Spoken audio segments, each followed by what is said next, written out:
The reason marketing planning feels either hard or vague or both is because when it comes to marketing planning, it's a bit more difficult because, especially in these sales led organizations, what you're used to seeing is now there's been a lot of debate on what constitutes a lead and what doesn't. So I'm going to give you our take on it. What we're going to be talking about today is planning.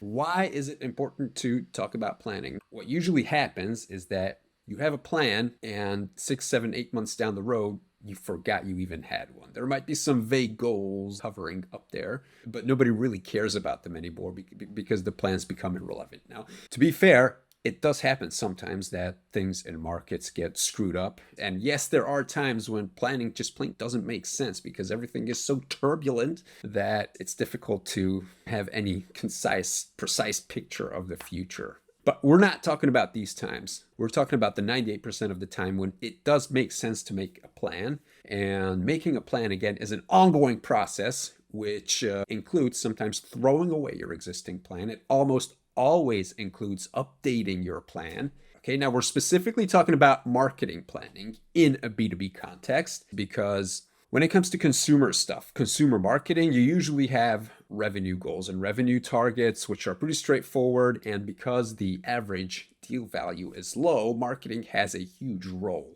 in actually getting sale. In e-commerce, for example, marketing is almost synonymous with sales because they don't have any sales because marketing is what gets sales. Now, flip things over to B2B, to high ACV land, where you have deal sizes in the 50, 100, 200, $1 million range. Things become a bit different because you have sales teams. And sales teams, just like marketing teams in B2C, will have specific revenue targets and deal targets and several other easily quantifiable targets. But when it comes to marketing planning, it's a bit more difficult because, especially in these sales-led organizations, what you're used to seeing is marketing sort of being an order taker or a lead factory for sales. And everybody likes leads and MQLs because it's finally something that you can, put a number on and you can measure it more or less. But what usually ends up happening is they don't actually follow up to see what happens with those leads. And nobody takes the time to really analyze if those leads are any good. It is still expected of marketers to put numbers behind their goals and plans. They usually end up putting vague and vanity numbers, such as website visits, such as event visits, and leads generated. There's also a vanity metric that is of little use to sales once things start getting serious and once the contact enters pipeline. And the reason marketing planning feels either hard or vague or both is because you're artificially trying to separate it from what's going on in sales. And when you do that, you're just going to end up with a department that feels like it's hovering out there because it's disconnected from everything else that matters. Now, I'm not saying that marketing in and of itself doesn't matter. What I'm saying is that if you treat it as a separate entity from sales and you try to disconnect it and view it in a vacuum, then looking at the bigger picture, it's not going to make sense because there are 27,000 connection points that it is connected to other GTM departments, product, customer success, sales, even finance. So if you artificially cut off these arms, then you're going to be left with something that is hard to deal with, even when it comes to planning, let alone when it comes to operations. Okay, so I encourage you, when you're doing marketing planning, just forget about that word for a second and think about go-to-market as a whole. Marketing, sales, and even customer success to some extent, okay? Right, so 3 problems with B2B marketing plans. Number 1 is that they are unspecific with vague goals. Number 2, they are uninspiring, okay? So a lot of times, because marketing isn't the most exciting things at many sales-led organizations, because all they do is run events and collect some boring leads, it's not particularly exciting. And so unexciting goals create unexciting marketing. So even the stuff that could be fun and engaging and interesting will end up being kind of, gray and uninteresting and just dull. You get the point. So if your plan doesn't have components that feel risky and unattainable, then it's not a good plan because it's not going to excite you. And if the plan doesn't excite you, How are the operations and everything that follow from the plan going to be fun and exciting and engaging for your customers? Okay. So you've got to have a vision, a good vision in place. And the goal's got to be challenging enough so that it feels unattainable on the surface. But if you really dig deep and if you look for examples from the past, from other companies, then there's evidence that it is possible to do something like that with a pretty high likelihood. So having a vision and then attaching a lofty numeric goal to it, that is what gets the right people excited. So let's get into the technical specifics of planning, okay? I'm not going to go like super deep into this because we do have training on this. We've done a bunch of webinars on how to map full life cycle revenue growth. We have a nice little tool in Google Sheets, and you're welcome to look at the recording, and it's probably going to be somewhere in the show notes, or you can request it from us. We're happy to give it to you. And use the handy little tool in the videos to walk you through a solid go-to-market process that will be aligned with marketing, sales, and customer success. So, number one, how do you start planning? First, this is going to come in as a surprise. No, you don't start with goals. You don't start with metrics. You want to start with the buyer journey, okay? And there are several models that tell you what stages a typical buyer goes through in a B2B sales engagement before they become a client and after they become a client. There are pretty good models for that. One is the bow tie. That's maybe the most popular model. And the other is full funnels model. I'm sure it has a name, but I just put up a video about it the other day. So these are good models. And the whole purpose of them is to view the buyer journey as something that lasts beyond the sale, and acknowledging the fact that when somebody becomes a customer of yours, then your job doesn't end there. They're going to need to be onboarded. They're going to need to be excited, and they're going to need to get results with your solution or your service, and need to be retained and then upsold and kept so that they become advocates. Okay, so it's very important to have a full life cycle view of your buyer's journey, and not just something that starts at awareness and ends at the sale. Okay, so that's kind of outdated. Right. So first, you want to define the stages. And by defining the stages, you also want to define the stages in the pipeline. Okay, so when somebody enters the pipeline, when do they become a lead in your organizations? And then now there's been a lot of debate on what constitutes a lead and what doesn't. So I'm going to give you our take on it, but you just do whatever works for you. Just make sure that it's concise and it leads to revenue and results. So what we do is we don't care about something called marketing qualified leads too much, okay? So for us, that's an activity metric and never a goal, never a KPI. The moment we start caring about a lead and when we start counting score is when they hit the so-called sales qualified stage. So a sales qualified lead for us and our clients is a company that fits the ICP and has expressed explicit interest in doing business with you. So they want to talk to you. They are open to talking about sales, open to like a heavier discovery call. And so they're open to it. Okay. Now that's one stage in our pipeline. That's the first stage in our pipeline when an account enters the pipeline. Now the next stage for us, and we keep it pretty simple. You're going to see there's not going to be a lot of stages.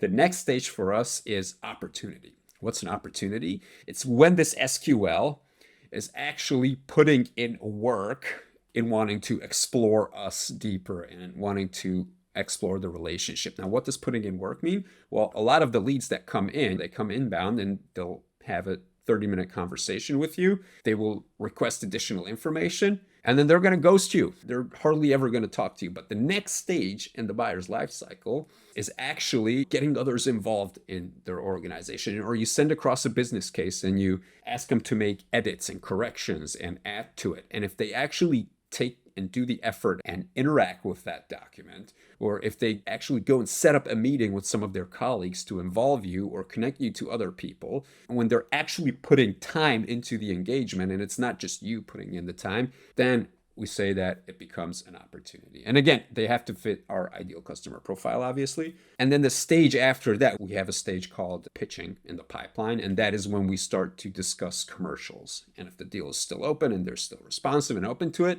then they become basically sales prospects. So we call that pitching. It's a weird name, but it's what it says in our CRM. Okay. So you want to get clear about these first. And again, we're talking about marketing-y things, but the very first thing we're talking about is your sales pipeline. Now, the reason we did that is because you're going to want to define your numbers based on these stages. So you want to take a look at your pipeline. And if you have several pipelines, then obviously you want to do this for each one. Maybe you have a different pipeline for a different department, different product, a different geography, even a different channel, for example. So you want to look at each pipeline and then define the numbers. How many deals do we want in the end?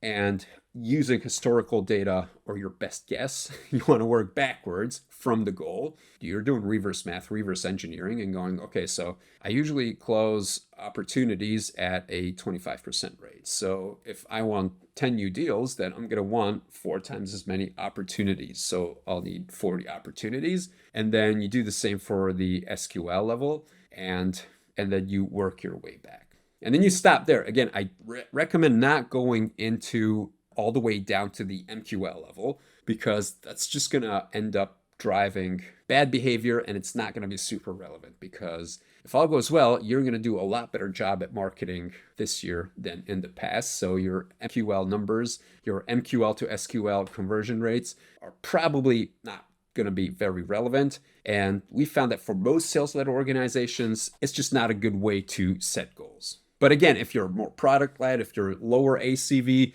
then MQL might make totally good sense for you. And if that's the case, don't listen to me by any means. Don't listen to me and just do what has been working for you. Okay? I'm just talking about our general experience with high ACV sales-led organizations. Right. Okay. So now you're at step 2. So you've defined the lifecycle / pipeline stages. Then you've defined the goals for each stage. How many do you want? Okay. Now you look at your current activities and you're going to say, okay, well, in order to get this many SQLs, we're really going to need to step up the game in this and this and this area. So you're going to want to identify areas that are important in order to meet your goals. And by important, I mean making an impact. So let's say you have a bunch of contacts and quote unquote leads floating around in your ecosystem, but they don't really go and get to the SQL stage. Now you're going to need to figure out what you're going to be doing. So one of your focus areas is going to be taking those people and helping them down the journey to actually want to talk to you and actually inquire about, working with you or buying your solution, right?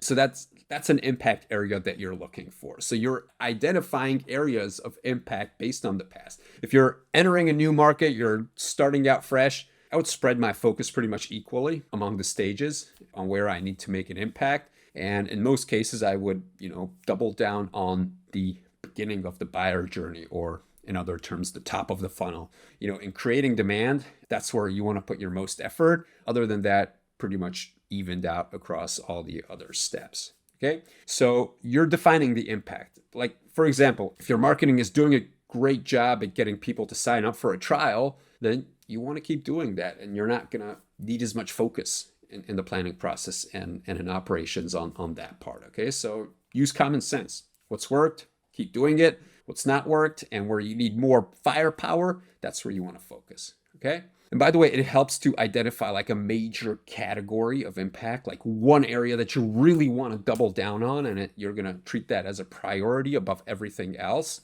So that usually helps, by the way. That's just a tip right there, okay? So once you have the impact areas, you're going to define all the programs that are going to make the impact happen, okay? And again, if you look at our revenue growth mapping sheet right there, then it's going to be of a lot of help, okay? Because we've got this all filled out for you in a templatized fashion, okay? So you're going to define all the programs. And once you have the programs, here's something that marketing teams don't very often do, and that is to identify what success looks like, okay? Now, it's going to be tempting to try to want to put pipeline metrics and pipeline goals behind each program, but you're not going to be able to do that, okay? So like, let's say you want to launch a podcast and you want to put pipeline goals behind that you want, 25 SQLs out of your podcast. It ain't going to happen, okay? Because you're not going to be able to track it. And because your buyer journey consists of a cajillion touch points with the buyer, you're not going to be able to attribute somebody becoming an SQL to the podcast, okay? Because